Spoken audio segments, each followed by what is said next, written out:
Number 7, people are spurred by the example of others. People give when they see somebody else's example. In Chronicles, when David is raising the money to build the temple, David very openly talks about his contribution. He tells how many tons of gold, how many tons of silver. He went around and got all the timber together. He got all these materials. He tells them openly, here's what I'm going to do. And then as a result of that, the next part of the passage says, and the leaders all declared their financial commitment publicly. They made it known what they were going to do. And then it says, and the people gave. Now, I'm not asking you to get up and mention numbers. I'm not asking that.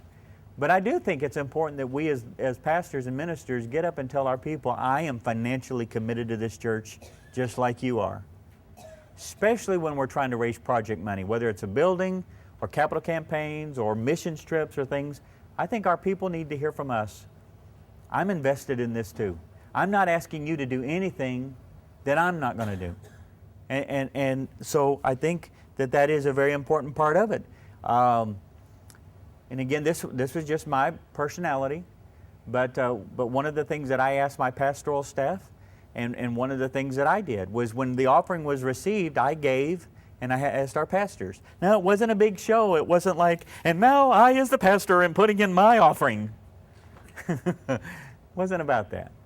But what I wanted people around me to know, you know what, he's giving too. He's not just taken from us. He's a part of us. And he's invested in this.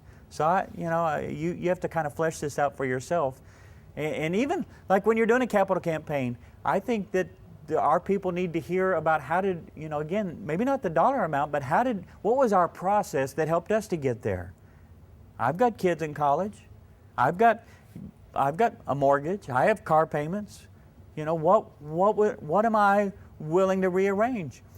The Church of Broken Arrow went through 2 capital campaigns, and the second time I went to our people and said, I'm driving a car and it's X amount of years old, and I'm asking you to partner with me to build this building, and so I want you to know that I'm not asking you to do anything I'm not going to do. So I'm not going to buy a car until this is over.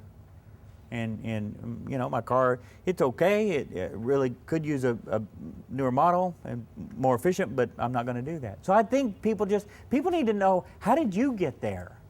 Because they're struggling with this. They want to give. They want to participate.